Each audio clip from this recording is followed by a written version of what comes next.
بسم اللہ الرحمن الرحیم۔ قرآن پاک کی ہر آیت مبارکہ جنت کا ایک درجہ اور تمہارے گھروں کا چراغ ہے۔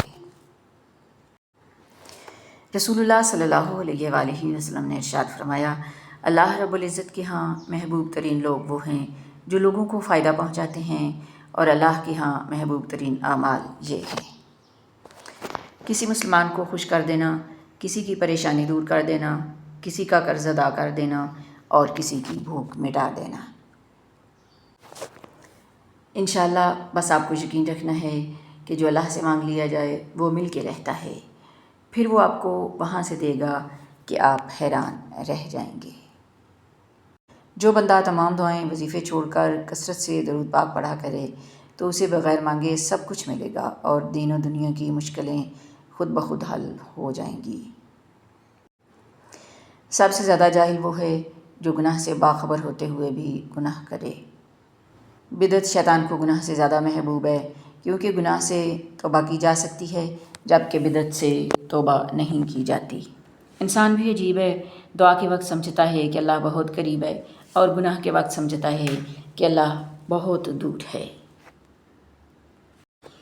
بیوی اگر ہر نماز کے بعد 7 بار یا عزیزو اور 7 بار یا معزو پڑھ لے تو شوہر کے دل میں اس کی محبت بڑھ جائے گی اور شوہر اسے بہت ناز اور عزت سے رکھے گا۔ لقمان حکیم سے پوچھا گیا کہ کیا کوئی چیز یا لمحہ موت سے بھی زیادہ تکلیف دہ ہوتا ہے؟ تو انہوں نے فرمایا تھا، ہاں، جب کوئی شخص یعنی شریف انسان کسی مجبوری میں کسی کم ظرف انسان کے آگے دست سوال دراز کرے تو وہ لمحہ اس شریف انسان کے لیے موت سے بھی تکلیف دہ ہوتا ہے۔ اللہ رب العزت کو زبان اور دل کا سخت ہونا پسند نہیں، اسی لیے اللہ تعالیٰ نے ان دونوں کو بغیر ہڈی کے بنایا ہے۔ تعلیم کا پہلا اصول یہ ہے کہ اپنی آواز نیچی رکھیں اور اپنے الفاظ میں احترام پیدا کریں۔ ہو سکتا ہے آپ کے پاس بانٹنے کے لیے کچھ نہ ہو، لیکن شکر کرنے کے لیے کچھ نہ کچھ ضرور ہوگا۔ قرآن پاک بار بار کہتا ہے، نا امید نہ ہو، کمزور نہ پڑو، غمگین نہ ہو، ان اللہ علی کل شیء قدیر، بے شک اللہ ہر چیز پر قادر ہے۔ اگر آپ چاہتے ہیں کہ لوگ آپ پر بھروسہ کریں تو ہمیشہ سچ بولیں۔ مرد سب کچھ اپنے لیے نہیں کماتا، عورت سب کچھ اپنے لیے نہیں پکاتی، خوشیاں تقسیم کرنا ہی اصل خوشیوں کا سبب ہے۔ بانٹنے کی عادت ڈالیے، چیزیں بھی، جذبے بھی اور خوشیاں بھی۔ مسلمانوں کے زوال کی وجہ عبادات میں کمی نہیں بلکہ دنیاوی معاملات میں بے ایمانی اور اسلام کو صرف عبادات تک محدود کرنا ہے۔ زندگی جب مشکل ہونے لگے تو انبیاء کرام کے واقعات کھولو، سب آسان لگنے لگے گا، کیونکہ اللہ رب العزت نے انہیں ہم سے زیادہ آزمایا تھا۔ جس بات کو تم اپنے لیے برا سمجھتے ہو وہ دوسروں کے لیے بھی پسند نہ کرو۔ انسان نے محسوس کرنا اس لیے چھوڑ دیا ہے کیونکہ اسے ان چیزوں سے محبت ہو گئی ہے جن میں احساس نہیں۔ اگر آپ کا دل اطمینان میں ہے تو اللہ راضی ہے، اور دل اگر پریشان ہے تو سمجھو کہ اللہ راضی نہیں ہے۔ واصف علی واصف۔ تمہیں کبھی بھی کوئی چیز مکمل صورت میں نہیں ملے گی، تمہیں ادھوری چیزیں ہی ملیں گی جو تمہارے راضی ہونے سے مکمل ہو جائیں گی۔ شوق ہی نہیں رہا، خود کو ثابت کریں ہم، آپ نے جو سمجھ لیا بس وہی ہیں ہم۔ اپنا رابطہ اپنے اللہ کے ساتھ رکھو، یہ وہ رابطہ ہے جو مشکل میں کبھی تنہا نہیں چھوڑتا۔ درود شریف کا فضل ہے کہ اس کے پڑھنے والا دنیا کی رسوائی سے محفوظ رہتا ہے، صلی اللہ علیہ وآلہ وسلم۔ رسول اللہ صلی اللہ علیہ وآلہ وسلم نے ارشاد فرمایا، کسی مومن کے دل میں ایمان اور حسد دونوں اکٹھے ایک ہی وقت میں جمع نہیں ہو سکتے۔ زندگی بہت خوبصورت ہے اگر امیدیں صرف اللہ سے وابستہ کر لیں۔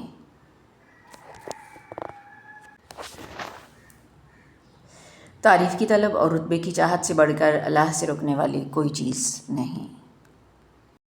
اسباب اگرچہ ساتھ نہیں ہیں، لیکن یوں لگتا ہے جیسے اللہ رب العزت کوئی معجزہ ضرور کرے گا، انشاءاللہ العزیز۔ خاموشیاں ہی بہتر ہیں، لفظوں سے لوگ روٹھ جاتے ہیں۔ مخلص انسان مل جائے تو غنیمت سمجھیں، چالاکیاں آزما کر اسے کھو نہ دیں۔ یہ دنیا بار بار مخلص لوگوں سے آپ کو نہیں ملواتی۔ اگر زندگی کبھی روشنیوں کا تحفہ دے تو انہیں مت بھولنا جنہوں نے کبھی آپ کے اندھیرے بانٹے تھے۔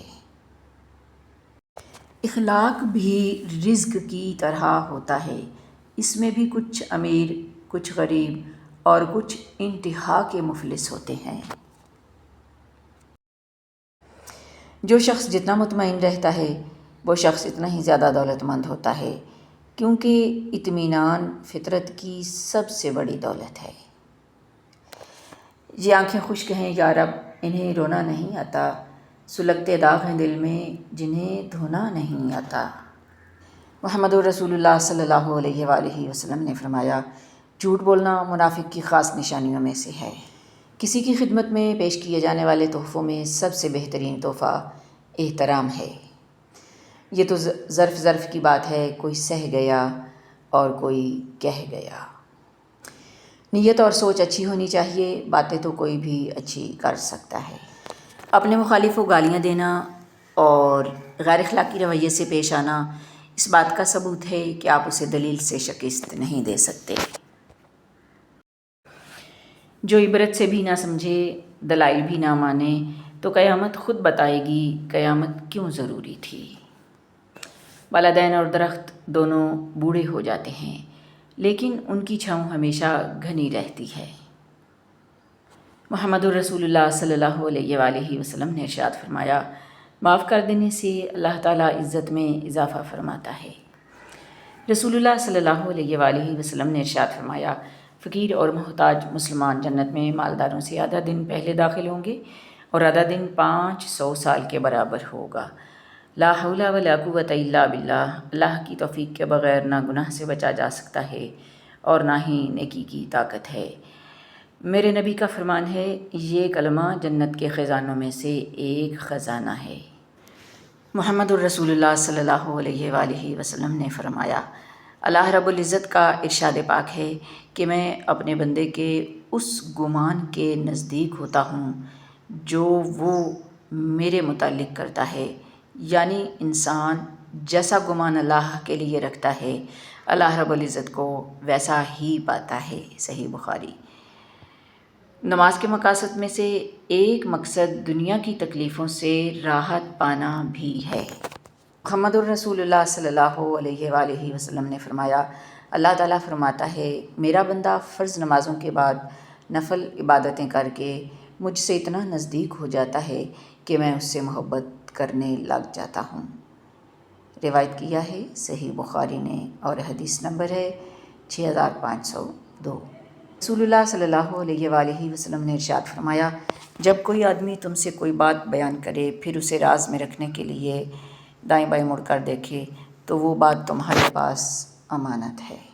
رسول اللہ صلی اللہ علیہ وآلہ وسلم نے ارشاد فرمایا، باب جنت کا درمیانی دروازہ ہے، تیری مرضی ہے اس کی حفاظت کر یا اسے چھوڑ دے۔ عزت پانے کے لیے عزت کرنی پڑتی ہے، لوگوں کے لیے مصیبت نہ بنے۔ رسول اللہ صلی اللہ علیہ وآلہ وسلم نے فرمایا، آسانی پیدا کرو، تنگی مت کرو، یعنی لوگوں کے لیے آسانیاں پیدا کرو۔ سود سے بڑھ کر گناہ یہ ہے کہ آدمی اپنے بھائی کی بے عزتی کرے۔ رسول اللہ صلی اللہ علیہ وآلہ وسلم نے ارشاد فرمایا، بندے کو اس لقمے پر بھی اجر ملتا ہے جو وہ خود کھاتا ہے یا اپنی زوجہ کو کھلاتا ہے۔